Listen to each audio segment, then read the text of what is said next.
எங்களுடைய வீடியோக்களை தயவு செய்து ஸ்கிப் செய்யாமல் புரியும்படி முழுவதும் கேளுங்கள். இந்த வீடியோவின் வார்த்தைகள் உங்கள் மனதை தொடுமானால் உங்கள் நண்பர்களுக்கும் தெரிந்தவர்களுக்கும் இந்த வீடியோவை பகிருங்கள். எங்களுடைய சேனலை இன்னும் சப்ஸ்கிரைப் செய்யவில்லை என்றால் சப்ஸ்கிரைப் செய்யுங்கள். அதுபோல எங்களுடைய வீடியோக்கள் உடனுக்குடன் கிடைக்க பக்கத்தில் இருக்கும் பெல் பட்டனை அழுத்துங்கள். கர்த்தர் தாமே உங்களை ஆசீர்வதிப்பாராக.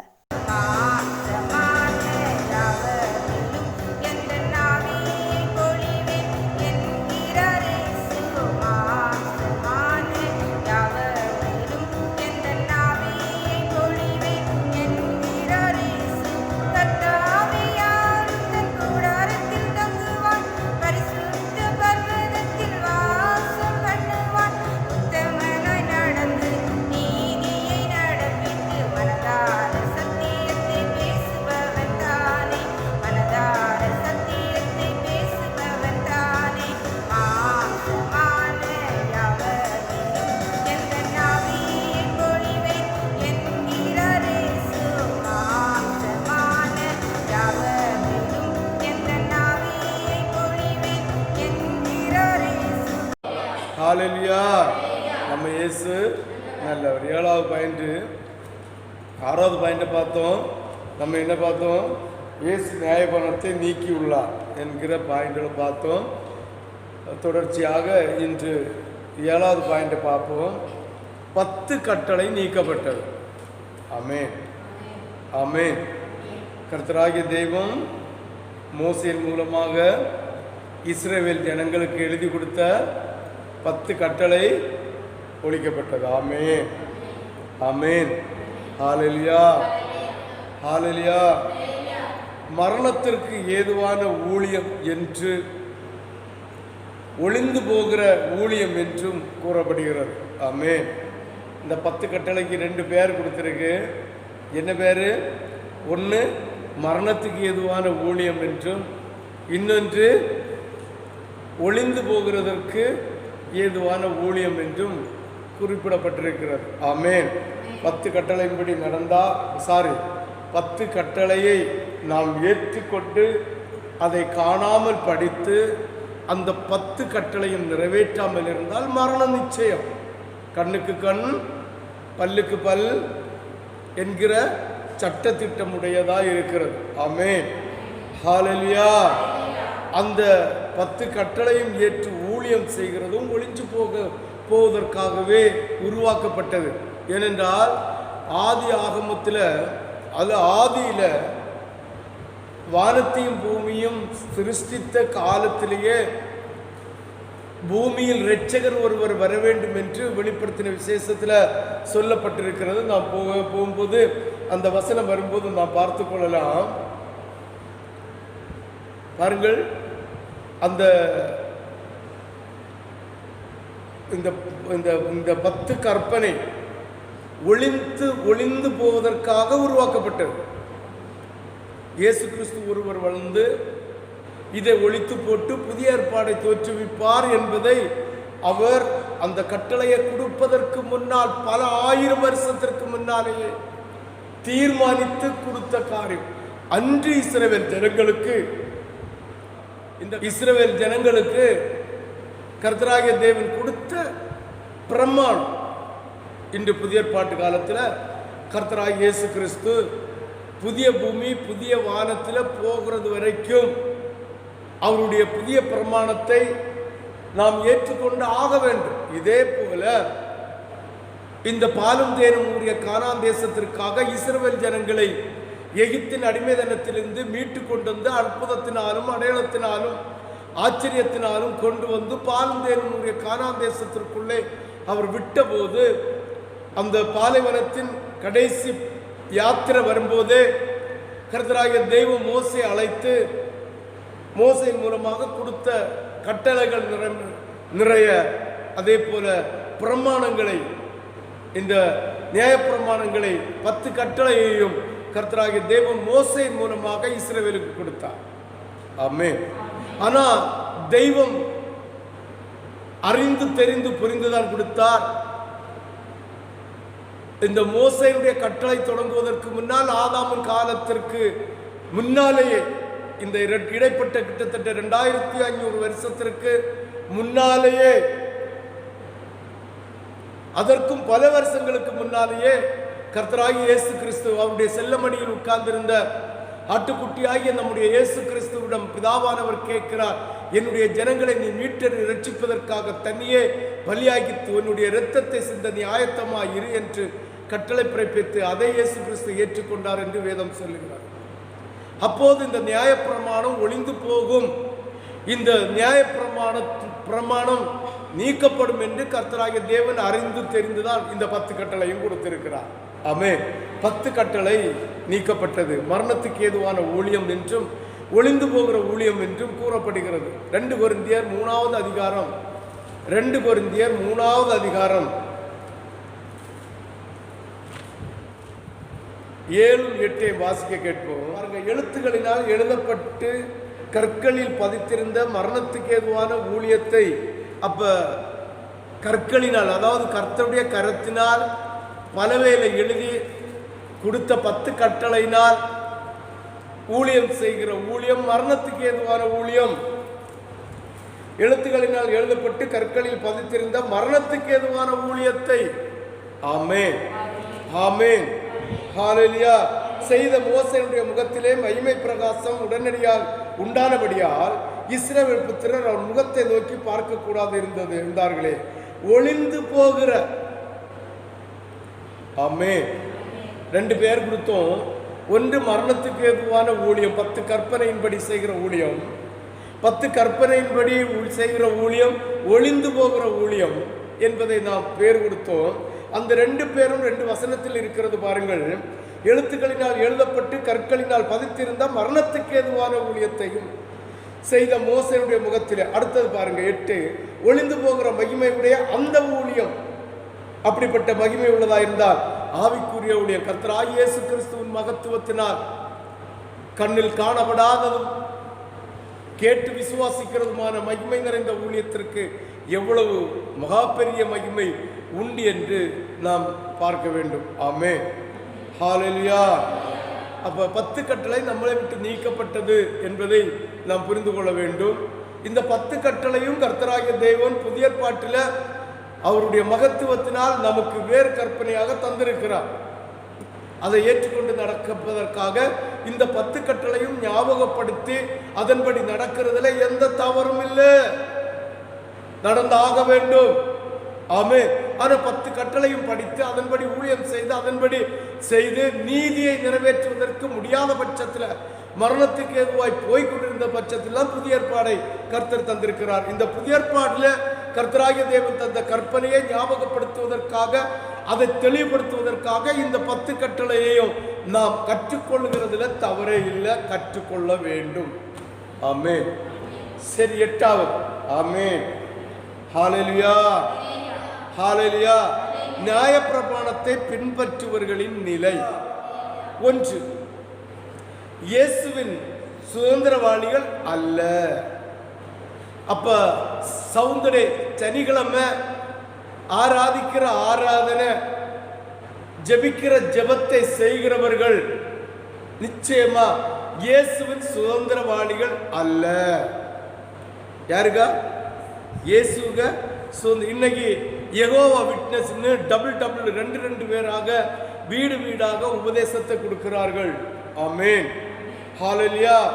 அவர்கள் இயேசுவின் பிரமாணத்தை எல்லாம் ஒதுக்கி வைத்து பழைய ஏற்பாட்டு காலத்தின் பிரமாணத்தின்படி அவர்கள் பிதாவுக்கு முதலிடத்தை கொடுக்க வேண்டும், மாற்று கருத்தில். பிதாவுதான் வழி சத்தியம் என்று இயேசு கிறிஸ்துவ வழிக்கு போவாத சென்று கொண்டிருக்கிறார்கள். அவர்களுக்கும் அந்த பரிதாபம் தான். அவங்களுக்கும் இந்த சனியச்ச வேதக்காரர்களுக்கும் எந்த வித்தியாசமும் இல்லை. ஆமென். அவர்களும் பழைய ஏற்பாட்டு காலத்தின்படி பழைய கற்பனையின் 10 கற்பனையின்படி அவர்கள் அதை செய்து கொண்டிருக்கிறார்கள். அவர்கள் இயேசுவின் சுதந்திரவாளிகள் அல்ல. ஆமென் ஹல்லேலூயா ஹல்லேலூயா ஹல்லேலூயா ஹல்லேலூயா. இந்த 2 வீடுகள் தோறும் போய் யெகோவா விட்னஸ் என்று சொல்லி யெகோவா தான் பலி யெகோவா சத்தியம் என்று சொல்லி இயேசுவின் நாமத்தை தரித்து கொள்ளாத யெகோவா விட்னஸ் கூட்டமும் ஒன்றுதான். ஆமென். புறவாசல் வழியாய் உபதேசம் புறப்பட்டு கொண்டிருக்கிறது. ரோமர் 4வது அதிகாரம், ரோமர் 4வது அதிகாரம்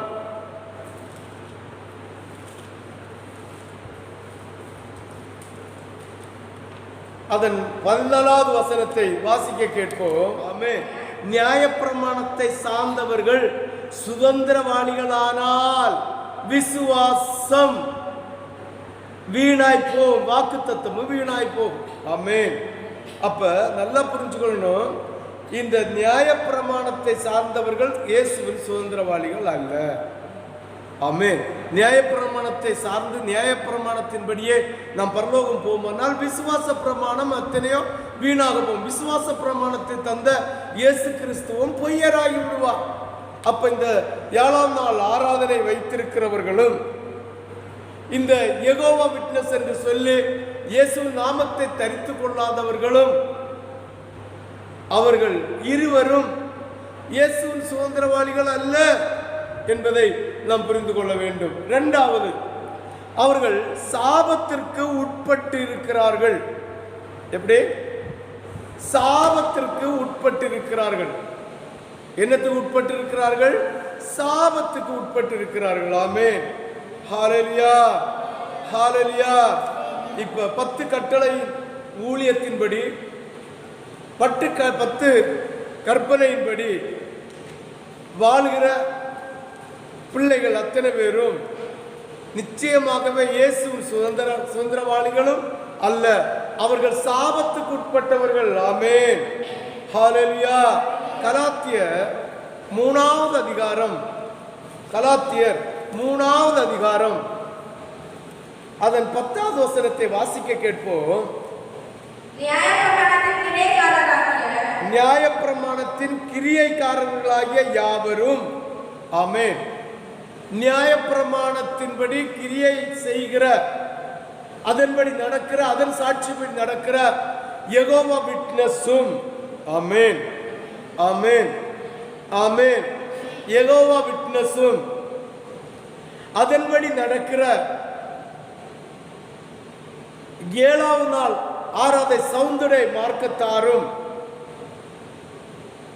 மோசேயின் காலத்தில் அவருடைய கூடாரத்திலே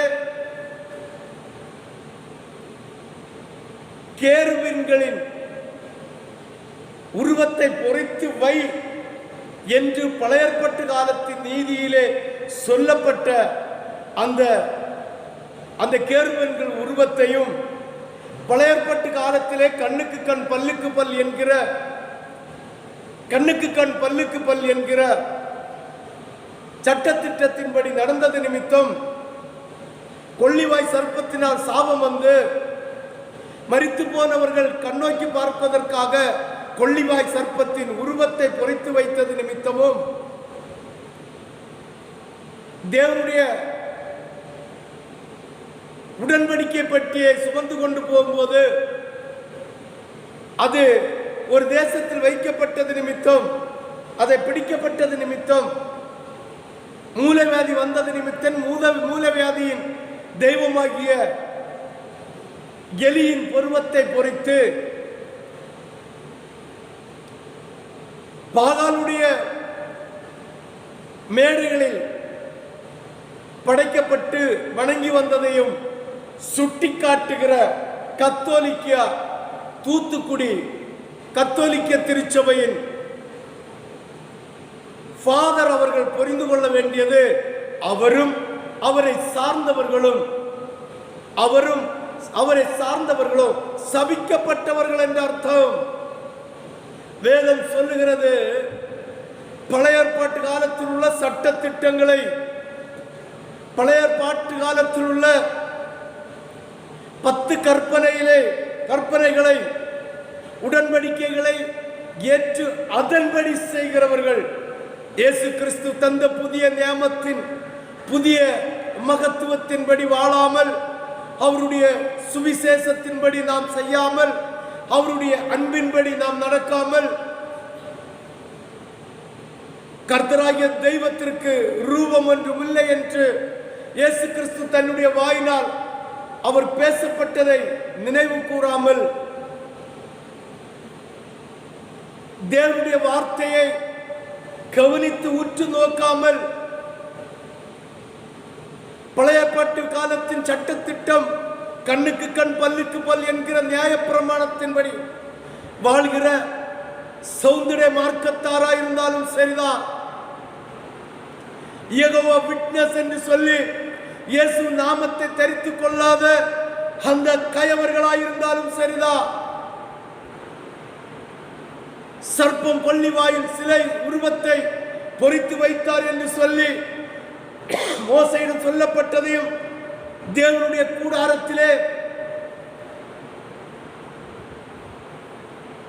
கேருபீனின் ரூபத்தை பொறித்து வைத்ததை ஞாபகப்படுத்துகிறதா இருந்தாலும் சரிதான், மூலவியாதிக்கு காரணமாயிருந்த மூலவியாதியை உண்டு பண்ணுகிற தெய்வமாகிய தெய்வத்தின் உருவமாகிய சுண்டலியின் ரூபத்தை பாகாலுடைய பலிபீடத்திலே பலிக்கப்பட்டதை ஞாபகப்படுத்துகிறதா இருந்தாலும் சரிதான், இந்த பழைய பிரமாணத்தின்படி நடக்கிற இந்த திருச்சபையின் கத்தோலிக்க ஃபாதர் என்கிற அவருடைய மார்க்கத்தாரும் அவர்களும் சபிக்கப்பட்டவர்கள் என்று வேதம் சொல்லுகிறது. ஆமென். ஹல்லேலூயா, ஹல்லேலூயா, ஹல்லேலூயா. ஞானத்தை, கர்த்தர் கொடுத்த ஞானத்தை, கர்த்தர் கொடுத்த விவேகத்தை, கர்த்தர் கொடுத்த புத்தியை பிசாசானவன் மழுங்கடிக்கிறான். அதுதான் கர்த்தருக்கு பிரியமில்லாத செய்களை செய்யும் போது பொய்யின் ஆவி, வேசித்தனத்தின் ஆவி, பொல்லாத ஆவி அவர்களோடு வாயோடு இருந்து பேசுமா என்பதை நாம் பார்த்து கொள்ள வேண்டும், அதை புரிந்து கொள்ள வேண்டும். கர்த்தராகிய தெய்வம் படைத்த சிருஷ்டியை கொண்டு ஆராதிக்கிறவர்கள் சபிக்கப்பட்டவர்கள். சிருஷ்டியை ஞாபகப்படுத்தி ஆராதிக்கிற ஆராதனைக்காரர்கள் சபிக்கப்பட்டவர்கள், அதன் ஆசாரியர்கள் சபிக்கப்பட்டவர்கள் என்றும் வேதம் நமக்கு சுட்டி காட்டுகிறது. ஆமென். அவர்கள் சாபத்திற்கு உட்பட்டிருக்கிறார்கள். கலாத்தியர் 3வது அதிகாரம் 10வது வசனத்தை வாசிக்க, நியாயப்பிரமாணத்தின் கிரியைக்காரராகிய யாவரும் பழைய ஏற்பாட்டு காலத்தின் மரணத்துக்குரிய ஊழியம், அது ஒளிந்து போகிற ஊழியத்தை இன்றும் அதனுடைய கிரியைகளை நடப்பிக்கிற யாவரும் சாபத்திற்கு உட்பட்டிருக்கிறார்கள். இதுவரைக்கும் நாம் பேசிக் கொண்டிருந்த அந்த ஊழியக்காரனும் ஊழியக்காரோடு சேர்ந்த திருச்சபையை சேர்ந்த 3 விதத்துக்காரர்களும் சபிக்கப்பட்டவர்கள், சபிக்கப்பட்டவர்கள். ஆமென். ஹல்லேலூயா. புதிய ஏற்பாட்டு காலத்தில், எந்த இயேசுவின் காலத்தில் எந்த ஒரு இடத்திலும் சிலையை வச்சு வணங்கவோ இல்ல சீசர்களுக்கு சிலையை சொல்லிக் கொடுக்கவோ, தான் தன்னை பெற்றெடுத்த மரியாள் போய் வேண்டுதல் செய்த போது, எனக்கு இன்னும் வேலை வரவில்லை என்று தனக்கு கிடைக்க வேண்டிய மகிமையை தன் தாய்க்கு கொடுக்காத தெய்வம் கர்த்தராகிய இயேசு கிறிஸ்து அவருடைய சுவிசேஷத்தில் எந்த இடத்திலையும் சொல்லப்படவில்லை. ஆமோஸ் 5:26 சொல்லப்பட்டிருக்கிறது, உங்களை நட்சத்திர ராசியாகிய சொர்வத்தை சுமந்து கொண்டு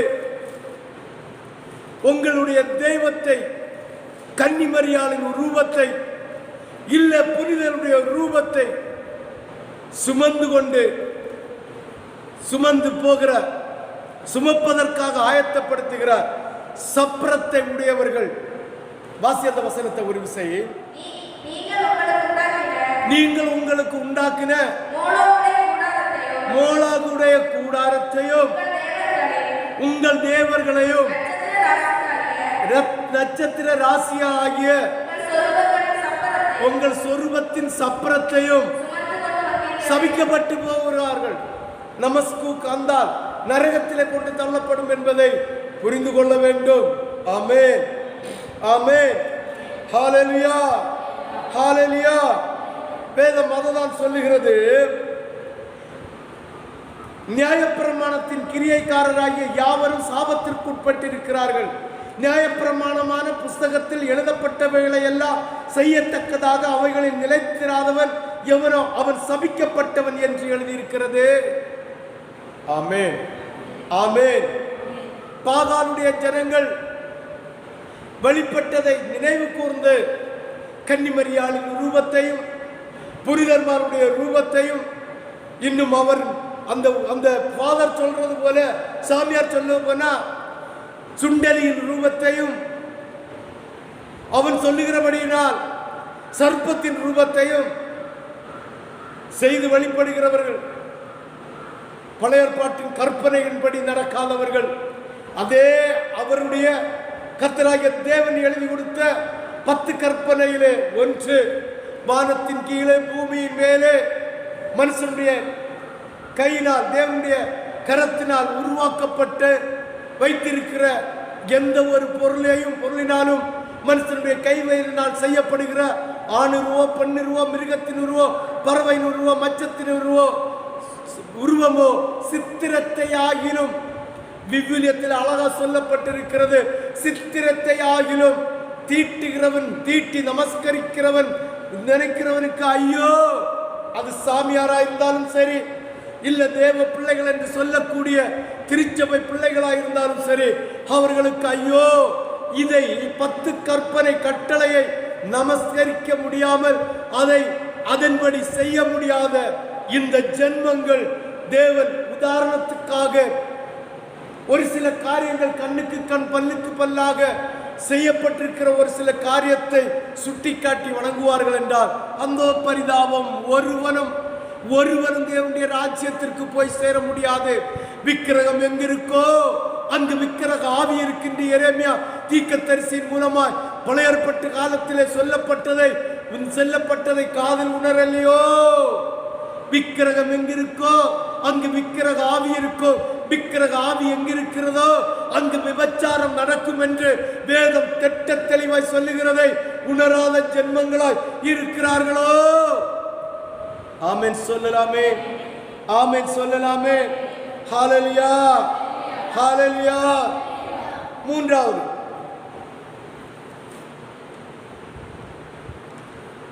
இப்படிப்பட்டவர்கள் கிறிஸ்துவை விட்டு பிரிந்திருக்கிறார்களா? எப்படி? 7ஆம் நாளின் படைப்பின் மகத்துவத்தின் வாயிலாக கர்த்தராகிய தெய்வம் என்று நியாயப்பிரமாணத்தை நீக்கப்பட்டது என்பதை நம்மோடு பேசியிருக்கிறார்.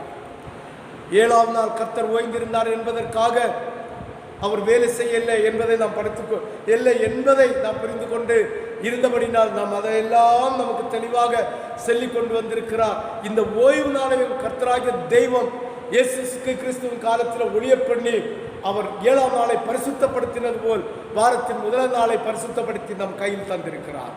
ஆமென், ஆமென், ஆமென். ஹல்லேலூயா, ஹல்லேலூயா, ஹல்லேலூயா, ஹல்லேலூயா. இவர்கள் இப்படிப்பட்டவர்கள் கிறிஸ்துவை விட்டு பிரிந்திருக்கிறார்கள். கலாத்தியர் 5வது அதிகாரம் அதன் 4வது வசனத்தை பார்ப்போம். நியாயப்பிரமாணத்தினால் நீதிமான்களாக விரும்புகிற நீங்கள் கிறிஸ்துவை விட்டு பிரிந்து கிருபை நின்று விழுந்து போனீர்கள். ஆமென், ஹல்லேலூயா. பழைய ஏற்பாட்டு காலத்தில் உள்ள வசனத்தை சுட்டி காட்டி விக்கிரக ஆராதனை செய்ய வேண்டும் என்று சர்ப்பத்தின் ரூபத்தையும் சுண்டலியின் ரூபத்தையும் செய்து வைத்து வணக்கம் செலுத்துகிறதற்கு ஆயத்தமாயிருக்கிற தூத்துக்குடி மர மாவட்டத்தின் திருச்சபை கத்தோலிக்கா திருச்சபையின் ஃபாதர் பேர் தெரியல, ஆமென் சொல்லு. ஹல்லேலூயா. அவரும் கூட்டத்தாரும் கிருபை நின்று இயேசு கிறிஸ்துவின் மகத்துவத்திலிருந்து இயேசுவின் ஆவியிலிருந்து விக்கிரக வழிபாடுகள் செய்கிற அத்தனை பேரும் கிருபை நின்று விழுந்து போகிறார்கள். பவுல் அழகாய் புதிய ஏற்பாட்டிலே சொல்லி இருக்கிறார். வாசியுங்கள் கலாத்தியர் 5:4. நியாயப்பிரமாணத்தினால் விரும்புகிற நீங்கள் யாவரும் கிறிஸ்துவை விட்டு பிரிந்து கிருபை நின்று விழுந்து விட்டீர்கள், செத்து போய் விட்டீர்கள். ஆமென்.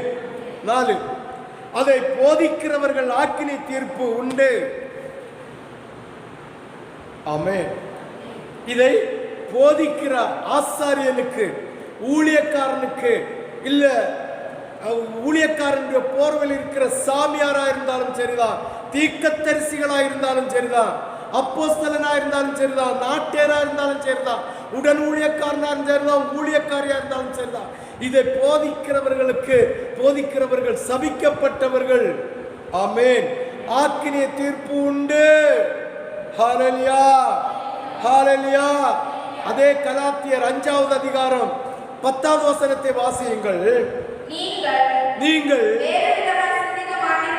வேறு விதமாய் சிந்திக்க மாட்டீர்கள் என்று நான் கர்த்தருக்குள் உங்களை குறித்து நம்பிக்கையாயிருக்கிறேன்.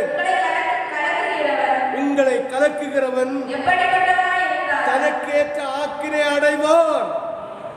ஆமென், ஆமென், ஆமென்.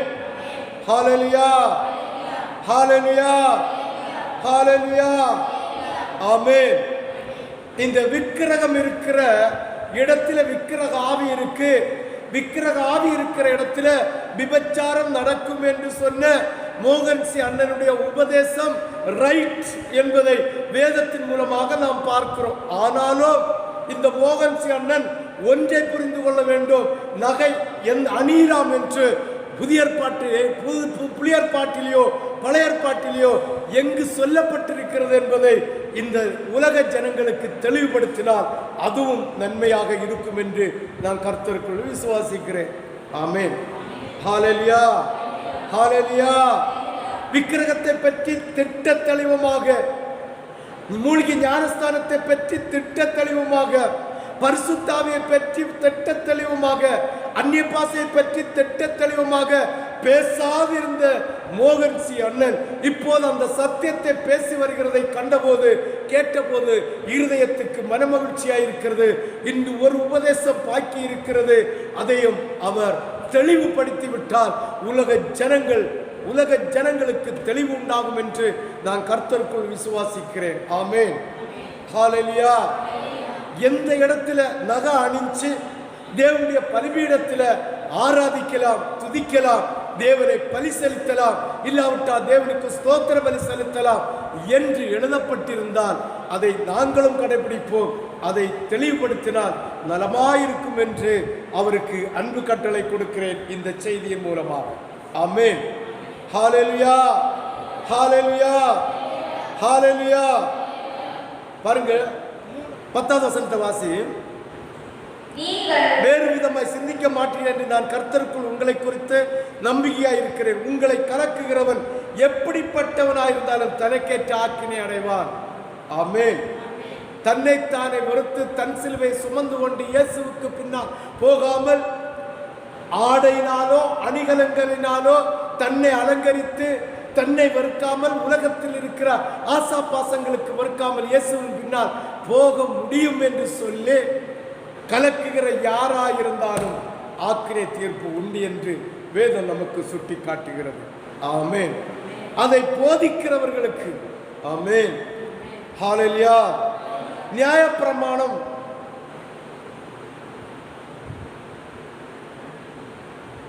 ஒதுக்கப்படுவதற்காக அருளப்பட்டது. ஆமென்.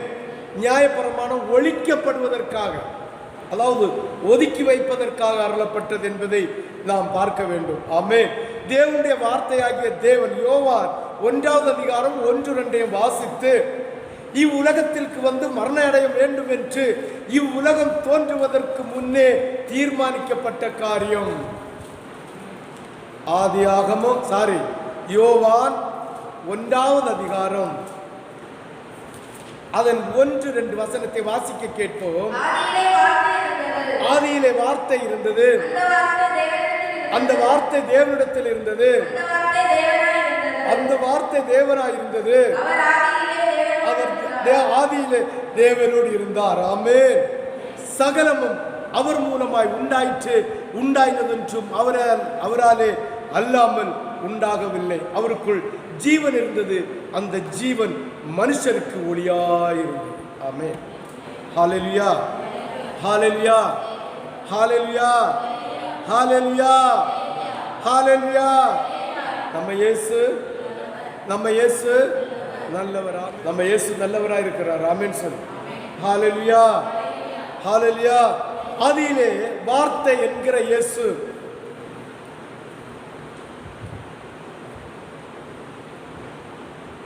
ஆதியிலே இருந்தார். பாருங்க, அந்த வார்த்தை தேவனாய் இருந்தது. அவர் ஆதியிலே தேவனோடு இருந்தார். ஆமென். அந்த இயேசு, அந்த வார்த்தை என்கிற இயேசு என்கிற அடிக்கப்பட்டு இரத்தம் சிந்துவதற்கு ஆயத்தமாகிற பஸ்காவின் ஆட்டுக்குட்டியாகிய இந்த இயேசு இந்த உலகத்தில் வந்து புதிய உடன்படிக்கையை தர வேண்டும், பழைய பிரமாணங்களை ஒழிக்க வேண்டும் என்று தேவனுடைய சித்தம் உண்டாயிருந்தது. மோசேயுடைய காலத்திற்கு முன்னால், ஆதாமுடைய காலத்திற்கு முன்னால், இந்த உலகம் தோன்றுவதற்கு முன்னாலேயே தீர்மானிக்கப்பட்ட ஒரு தீர்மானம். ஆமென். வாசிக்க கேட்போம். வெளிப்படுத்தின விசேஷம் 13:8. வெளிப்படுத்தின விசேஷம் 13:8 ஒரு விஷயம் வாசிக்க கேட்போம். பாருங்க, உலக தோற்றம் முதல், இந்த வானமும் பூமியும் தோன்றும் உலகம் என்கிற ஒன்று தோன்றப்பட்ட முதல் அடிக்கப்பட்ட ஆட்டுக்குட்டியானவருடைய ஜீவ புஸ்தகத்தில் பேர் எழுதப்பட்டிராத அதை வணங்குவார்கள். ஆமென். ஹல்லேலூயா, ஹல்லேலூயா, ஹல்லேலூயா. இப்ப பழைய ஏற்பாட்டின் பிரமாணம் ஒழிக்கப்பட வேண்டியது, ஒழித்து கட்ட வேண்டியது, அது நியாயப்பிரமாணத்தின் முடிவு இயேசு கிறிஸ்து என்பதை உணர்த்தும்படியாக புரியப்பட்ட வசனம்தான் இந்த வசனம். ஆதியிலே வானத்தில வார்த்தை இருந்து, அந்த வார்த்தை தேவனோடு இருந்தது, அந்த வார்த்தை பூமியில வந்து அடிக்கப்பட வேண்டும் என்பது கர்த்தராகிய தேவனுடைய சித்தம். அப்ப புதிய ஏற்பாடை தோற்றுவிக்க வேண்டும் என்று கணக்கு பண்ணியே இந்த இடைப்பட்ட காலத்தில், இயேசு கிறிஸ்து வருவதற்கு இடைப்பட்ட காலத்தில் ஜனங்கள் பாவத்தில் விழுந்துவிடக்கூடாது, சாபத்தில் விழுந்துவிடக்கூடாது, இந்த ஜனத்தில் கொஞ்சமாவது மீதி இருக்க வேண்டும் என்ற முறையின்படி மோசேயிடம் கொடுத்த கற்பனை தான் இந்த 10 கற்பனை. ஆமென். ஹல்லேலூயா, ஹல்லேலூயா, ஹல்லேலூயா, ஹல்லேலூயா. பாருங்க, கர்த்தராகிய தெய்வம் ஆதி ஆகமத்திலேயே ஆதாம் மனுஷனுக்கே உடன்படிக்கை செய்த போது கர்த்தர் சொன்ன ஒரு தீர்க்க தரிசன வார்த்தை, கர்த்தர் உரைத்த வார்த்தை, இயேசு கிறிஸ்து இந்த உலகத்துக்கு வந்து பாவத்தை போக்கி ஜீவனை, இந்த ஜீவனை ஜனங்களுக்குள் அருளி செய்து ஜீவனுக்குள் பிரவேசிக்க வைக்க வேண்டும் என்பது கர்த்தருடைய தீர்க்க தரிசனம். ஆதியாகமம் 3வது அதிகாரம் 15வது வசனத்தை வாசிக்க கேட்போம். ஆதியாகமம் 3வது அதிகாரம் 15வது வசனத்தை, உனக்கும் ஸ்திரீக்கும், ஆமென் சொல்லு. ஹல்லேலூயா. ஒரு ஸ்திரீ, மரியாளின் வயிற்றில் பிறக்கிற ஒரு வித்துக்கும், பிசாசின் வித்துக்கும், பிசாசுக்கும், சாத்தானும் சாத்தானுடைய சந்ததிக்கும் பகை உண்டாக்குவேன், குழப்பத்தை உண்டாக்குவேன், அவன் உன் தலையை மிதிக்க சீக்கிரமாய் வரப்போகிறான் என்று ஆதியாகமம் 1வது அதிகாரத்திலே அவர் தீர்க்க தரிசனமாய் சொல்லிவிட்டார். எந்த ஒரு தீர்க்க தரிசியும், எந்த ஒரு அப்போஸ்தலனும், எந்த ஒரு நீதிமானும் உரைப்பதற்கு முன்னாலேயே கர்த்தராகிய தெய்வம் சாத்தானிடம் கூறின வார்த்தை, உன் வித்துக்கும் ஸ்திரீயின் வித்துக்கும் பகை உண்டாகுவேன். கர்த்தராகிய இயேசு கிறிஸ்து வந்து உன்னை பகைத்து உன்னை அழித்து நிர்மூலமாக்குவார் என்று சொல்லப்பட்ட, அப்போ பழைய ஏற்பாட்டின் பிரமாணம் முடிக்கப்பட்டது, ஒழித்து போவதற்காகவே கர்த்தர் ஆயத்தப்படுத்தினார் என்பதை நாம் புரிந்து கொள்ள வேண்டும். ஆமென். ஹல்லேலூயா, ஹல்லேலூயா. நியாயப்பிரமாணம் தோன்றுவதற்கு முன்பாக முடிவாயிருக்கிற இயேசு வெளிப்பட்டார். ஆமென். நியாயப்பிரமாணம் முடிந்து போகிற அந்த காலகட்டத்தில் அதற்கு முடிவாயிருக்க வேண்டும் என்று கர்த்தராகிய தெய்வம் வெளிப்பட்டார். நியாயப்பிரமாணத்தில் உண்டாகிற பாவத்தை மனிதன் உணர்ந்து, இரட்சிப்பை உணர்ந்து கிறிஸ்துவிடம் வர வேண்டும் என்பதற்காகவே கிறிஸ்துவிடம் வழி நடந்து ஆசிரியராகவும் கிறிஸ்து வரும் முன்னே மோசையின் மூலமாக அதை ஏற்படுத்தினார். ஆமென்.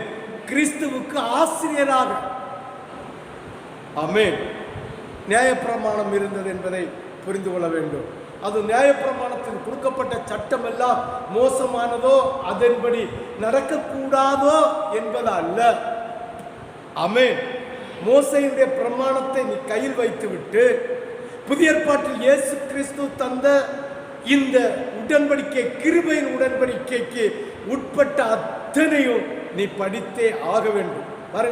ஒரு கன்னத்தில் அடைத்தால் மறுகன்னத்தை காட்டி கொடுக்க வேண்டும். ஒருத்தனை ஒரு கன்னத்தில் அடைச்சால் பழைய ஏற்பாட்டு காலத்தில் மறுகன்னத்தில் உடனே என்ன செய்யணும்? அடிக்க வேண்டாம், அதே கன்னத்தில் அடிச்சணும். அதான் பழைய ஏற்பாட்டு முறை. ஆனால் இயேசு கிறிஸ்து சொன்னார், ஒரு கன்னத்தை அடிச்சா நீ மறுகன்னத்தை காட்டு. கிருபையின் பிரமாணத்திற்கு உட்பட்டிருந்தால் அதை ஏற்றுக்கொள். இந்த கிருபையின் பிரமாணமே அதுக்கு ஆசாரியராக இல்ல, அதற்கு ஆசிரியராக இருந்தது இந்த மோசையின் பிரமாணம் தான் கர்த்தராகிய இயேசு கிறிஸ்து. ஆமென். இதை நாம் புரிந்து கொள்ள. அதனாலதான் நமக்கு இந்த பழைய ஏற்பாட்டு காலத்தில் எழுதப்பட்ட வசனங்களை எல்லாம், வார்த்தைகளை எல்லாம் தந்து புதிய ஏற்பாட்டு காலத்தினுடைய பிரமாணங்களையும் நமக்கு தந்திருக்கிறார் என்பதை புரிந்து கொள்ள வேண்டும். பழைய ஏற்பாட்டு காலத்தை புரிந்து கொள்ளாதவன் புதிய ஏற்பாட்டு காலத்தை ஏற்றுக்கொள்ள மாட்டார் என்பதை நாம் அறிந்து கொள்ள வேண்டும். ஆமென். ஹல்லேலூயா. அதனால் இயேசு கிறிஸ்துவின் பாருங்க, நியாயப்பிரமாணத்தினால் உண்டாகிற பாவத்தை மனிதன் உணர்ந்து ரட்சிக்கப்பட வேண்டுமா? நியாயப்பிரமாணத்தினால் உண்டாகிற, இப்ப சொல்லப்பட்டது போல பாம்பின் வடிவம், எலியின் வடிவத்தை வழிபட சொல்லி இருக்கிறது என்று சொல்லுகிற, அதனால் விக்கிரகத்தினால் வருகிற பாவத்தை உணர்ந்து தேவன் பரிசுத்தப்படுத்தின நாளாகிய 7வது நாளை ஆராதித்துக் கொண்டிருக்கிறவர்கள், இயேசு கிறிஸ்து பரிசுத்தப்படுத்தின வாரத்தின் முதல் நாள், அவர் உயிர் தந்த நாளை ஆசரிக்க தகுறவர்கள் இப்படிப்பட்ட செய்கையினால் வருகிற பாவத்தை இயேசுவின் நாமம் தரிக்காமல் டைரக்டா பிதாவுடைய போகலாம் என்று சொல்லுகிற யெகோவா விட்னஸ் அவர்கள் செய்கிற பாவத்தை உணர்ந்து இயேசுவிடம் மனம் திரும்பி ரட்சிக்க அடைய அந்த பழைய ஏற்பாட்டு பிரமாணங்கள் நமக்கு அதாவது நமக்கு ஆசிரியராக இருக்கிறது என்பதை நாம் புரிந்து கொள்ள வேண்டும். ஆமென். ஹல்லேலூயா, ஹல்லேலூயா, ஹல்லேலூயா. நாம் கற்று மனம் திரும்புவதற்காக தேவன் அதை ஏற்படுத்தினார் என்பதை புரிந்து கொள்ள. கலாத்தியர் 3வது அதிகாரம், கலாத்தியர் 3வது அதிகாரம் அதனுடைய 23 முதல் 26 வரை வாசிக்க கேட்போம். ஆதலால் விசுவாசம் வருகிறதற்கு முன்னாலே வெளிப்பட போகிற விசுவாசத்திற்கு ஏதுவாக நாம் அடைக்கப்பட்டவர்களாய் காவல் பண்ணப்பட்டிருந்தோம். இவ்விதமாக நாம் விசுவாசத்தினாலே நீதிமான்கள் ஆக்கப்படுவதற்கு நியாயப்பிரமாணம் நம்மை கிறிஸ்துவினிடத்தில் வழிநடத்துகிற உபாத்தியாயிருக்கிறது. ஆமென். அப்ப இயேசு கிறிஸ்துவினோட நாம் வழி நடந்து போவதற்கு நியாயப்பிரமாணம் நமக்கு ஆசாரியராக, அது நமக்கு ஆசிரியராக இருக்கிறது. ஆமென். விசுவாசம் வந்த பின்பு நாம் உபாதிக்கு கீழ் ஆனவர்கள் அல்லவே. நீங்கள் எல்லோரும் கிறிஸ்து இயேசுவை பற்றும் விசுவாசத்தினால் தேவனுடைய புத்திரராய் இருக்கிறீர்களே. ஆமென். அப்ப இயேசுவின் புத்திரராய் இருந்து விசுவாசத்தில் பலப்பட வேண்டுமானால் பழைய ஏற்பாட்டின் அந்த கற்பனைகள், பிரமாணங்கள் நமக்கு ஆசிரியராக இருக்கிறது, கற்றுத்தர வேண்டிய ஒரு போதகராக அது இருக்கிறது என்பதை வேதம் நமக்கு சுட்டி காட்டுகிறது. ஆமென். இதை கற்றுக்கொண்டு அதன் மூலமாக வருகிற பாவத்தை விட்டு, சிலை வழிபாடு, 7வது நாள் ஆராதனை, இயேசுவின் நாமம் தரிக்காத இப்படிப்பட்ட பாவத்தை விட்டு விலக்கி மனம் திரும்பி ரட்சிக்கப்பட்டு இந்த நியாயப்பிரமாணத்துக்கு முடிவாயிருக்கிற இயேசு கிறிஸ்துவை விசுவாசித்து அவருடைய சுதந்திரவாளியாய் ஆக வேண்டும் என்று நமக்கு அளிக்கப்பட்டதுதான் நியாயப்பிரமாணத்தின் காரியம். ஆமென். ஹல்லேலூயா, ஹல்லேலூயா. நம்ம இயேசு நல்லவர். ஆமென். பாருங்க, இனி 9வது புதிய ஏற்பாட்டில் உள்ள கட்டளை பார்த்துட்டு நமக்கு இந்த செய்தியை என்ன செய்யலாம், சுருக்கலாம். நிறைய கட்டளைகள் இருக்கு. பழைய ஏற்பாட்டுக்கு ஒத்தது, ஒக்காதது, முடிஞ்சது, முடியாதது எல்லாம் நிறைய இருக்கு. ஆனாலும் ஒரு சில வசனங்களை மட்டும் தியானித்து நம்முடைய செய்தியை சுருக்கலாம். இதோட கர்த்தருடைய 7வது நாள் படைப்பும் முடிந்தது. ஆமென். இனி என்ன பேச போகிறோம் என்பது கர்த்தருக்கு வெளிச்சம். அவர் இன்று ராத்திரி என்னோடு பேசினால் நாளை பேசுவோம், பேசாவிட்டால் நாளைக்கு பேச வேண்டாம், ஆராதித்து போய்விடலாம். ஆமென். பேசுவார் என்று நான் விசுவாசிக்கிறேன். ஆமென். நீங்கள் எல்லாரும் ஜெபம் பண்ணுங்கள், கர்த்தர் தானே என்னோடு பேசுவார். ஆமென். பாருங்கள், நியாயப்பிரமாணம் இப்பொழுது தேவ பிள்ளைகளுக்கு பொருந்தாது, கிறிஸ்துவின் பிள்ளைகளுக்கு பொருந்தாது. நியாயப்பிரமாணம் இப்போது கிறிஸ்துவின் பிள்ளைகளுக்கு பொருந்தாது என்பது உண்மைதான். பொருந்தாது என்பது உண்மைதான். ஆனால் புதிய ஏற்பாட்டில் அநேக கட்டளைகள் உண்டு. புதிய ஏற்பாட்டில் அநேக கட்டளைகள் உண்டு. பழைய ஏற்பாட்டில் உள்ள அநேக கட்டளைகளை புதிய ஏற்பாட்டில் மீண்டும் கூறப்பட்டிருக்கிறது. ஆமென். மீண்டும் கூறப்பட்டிருக்கிறது. ஹல்லேலூயா, ஹல்லேலூயா, ஹல்லேலூயா. பாருங்க, புதிய ஏற்பாட்டில் அநேக கட்டளை உண்டு. ஆனாலும் பழைய ஏற்பாட்டில் உள்ள அநேக கட்டளைகளை புதிய ஏற்பாட்டில் மீண்டும் கூறப்பட்டுள்ளது. எடுத்துக்காட்டாக ஒரே ஒரு வசனத்தை மட்டும் நாம் இன்று பார்த்து நம்முடைய 7ஆம் நாள் படைப்பை, 7ஆம் நாள் ஓய்வு நாள், நியாயப்பிரமாணம் நீக்கப்பட்டது, நியாயப்பிரமாணம் என்றால் என்ன என்பதை எல்லாம் பார்த்தது முடித்து விடுவோம். ஆமென். இவ்வாறு புதிய ஏற்பாட்டில் கூறப்பட்டதை ஏற்றுக்கொள்ள வேண்டியது நமது கடமை. புதிய ஏற்பாட்டில் சொல்லப்பட்டதை ஏற்றுக்கொள்ள வேண்டியது நமது கடமை. அப்போஸ்தலர் நடவடிக்கை புஸ்தகம் அதன் 15வது அதிகாரம்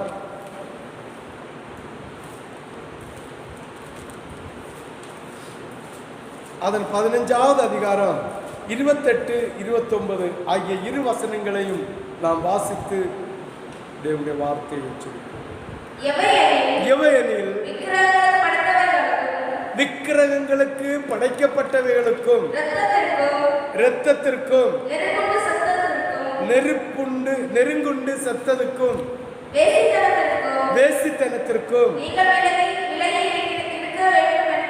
நீங்கள் விலகி இருக்க வேண்டும் என்பது அவசியமானவைகள் இவைகள் அல்லாமல் பாரமான வேறொன்றையும் பரிசுத்த ஆவிக்கும் எங்களுக்கும் நலமாக கண்டது. இவைகளுக்கு விலகி நீங்கள் உங்களை காத்துக்கொள்வது நலமாயிருக்கும், சுகமாயிருப்பீர்களாக என்று எழுதினார். ஆமென். சுருக்கமாக முடிச்சாச்சு. ஆமென். பாருங்க, எவையெனில் விக்கிரகங்களுக்கு படைத்தவைகளையும், விக்கிரகங்களுக்கு படைச்சதையே சாப்பிடக்கூடாது. அப்போ விக்கிரகத்தை வழிபடலாமா? புதிய ஏற்பாட்டின் கட்டளை. ஆமென். இரத்தத்திற்கும் நெருங்குண்டு சத்ததற்கும், இரத்தத்தையே புசிக்கப்படாது என்று பழைய ஏற்பாட்டில் சொல்லப்பட்ட கட்டளையை புதிய ஏற்பாட்டில் ஞாபகப்படுத்தி தருகிறார். விக்கிரக ஆராதனை செய்யக்கூடாது என்பதை புதிய ஏற்பாட்டில் நமக்கு சொல்லி தருகிறார். இரத்தமே புசிக்கப்படாது. அப்ப பலிபீடத்தில் இரத்தம் சிந்தலாமோ? ஆடு வெட்டி நேச்ச போட்டு ஆடு வெட்டி பலி செலுத்தலாமோ? செலுத்தப்படாது. ஆமென். நெருங்குண்டு செத்ததற்கும், தானே செத்த எந்த ஒரு பறவையோ மிருகத்தையோ மாம்சத்தையோ புசிக்கப்படாது என்பதும், வேசித்தனத்திற்கும் ஆமென் நீங்கள் விலகி இருக்க வேண்டும் என்பது அவசியமான இவைகளை அல்லாமல் பாரமான வேறொன்றையும் பரிசுத்த ஆவியானவர் நம்முடைய தோல்ல என்ன செய்யல, சுமத்தல. இதையே ஏற்றுக்கொண்டு நடக்க முடியாம பழைய ஏற்பாட்டு காலத்தில் நட, பழைய ஏற்பாட்டு காலத்தில் நட, கண்ணுக்கு கண் பல்லுக்கு பல் என்று நட. நீ விக்கிரகத்தை வழிபடு, விக்கிரகத்தை வழிபடு, நீ நீ அதை செய் இதை செய்ன்னு சொல்லிட்டு நான் யார் சுமந்து கொள்ள முடியும்? ஆமென். கர்த்தர் நமக்கு பாரத்தை எல்லாம் லகுவாக்கி தந்திருக்கிறார். ஆமென். ஹல்லேலூயா. நீங்களை பாருங்க, நலமாக கண்டது இவைகளுக்கு விலகி நீங்கள் உங்களை காத்துக்கொள்வது நலமாயிருக்கும், சுகமாயிருப்பீர்களாக என்று எழுதியிருக்கிறது. அப்பொழுது கர்த்தராகிய தேவன் 7ஆம் நாளிலே படைத்ததெல்லாம் பூர்ணப்படுத்தி அவர் ஓய்ந்திருக்காமல் படைப்புகளுக்கு தேவையான காரியங்களை செய்து முடித்தார் என்பதை வேதத்தின் மூலமாக படிக்கிறோம். நாம் கேட்டு புரிந்த வண்ணமாக, கர்த்தருடைய வார்த்தையை நாம் அறிந்த வண்ணமாக இருதயத்தில் வைத்து அதை காத்துக்கொள்வோம். யெகோவா விட்னஸுக்கு விலகியிருங்கள், யெகோவா விட்னஸுக்கு விலகியிருங்கள். விக்கிரக ஆராதனைக்காரர்களுக்கு விலகியிருங்கள், விக்கிரக ஆராதனை செய்கிறவர்களுக்கு விலகியிருங்கள்.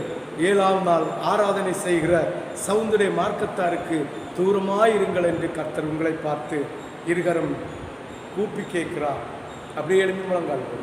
நல்ல இயேசுவே, 6 நாள் படைப்பையும் 7ஆம் நாள் நீர் பரிசுத்தப்படுத்தினதையும் குறித்து நாங்கள் விரிவாக எங்களுக்கு தியானிக்க நீர் இரக்கத்தை பாராட்டினீர். அதற்காக உமக்கு கோடான கோடி ஸ்தோத்திர பலிகளை ஏறெடுக்கிறோம். கிருபையும் நன்மையும் பிள்ளைகளோடு இருக்கட்டும், பாசமும் நேசமும் பிள்ளைகளோடு இருக்கட்டும். பிள்ளைகளோடு இருந்து வழி நடத்துங்க, கிருபையாயிருந்து வழி நடத்துங்க, மகிமையாயிருந்து வழி நடத்துங்க. கேட்ட வார்த்தையின்படி பிள்ளைகள் வாழ கிருபை செய்யுங்க. மீடியா மூலமாக தகப்பனே, இந்த எச்சரிப்பின் வார்த்தைகளையும் இந்த சத்தியத்தையும் கேட்கிற ஒவ்வொரு பிள்ளைகளையும் உமது கரம் ஆசீர்வதிக்கட்டும், உமது அன்பு ஆசீர்வதிக்கட்டும், உமது இரக்கத்தின் கரம் ஆசீர்வதிக்கட்டும், உமது ரட்சிப்பின் கரம் ஆசீர்வதிக்கட்டும். பொல்லாப்புகளுக்கெல்லாம் விலக்கி பாதுகாத்து ரட்சித்து மீட்டு தாங்க.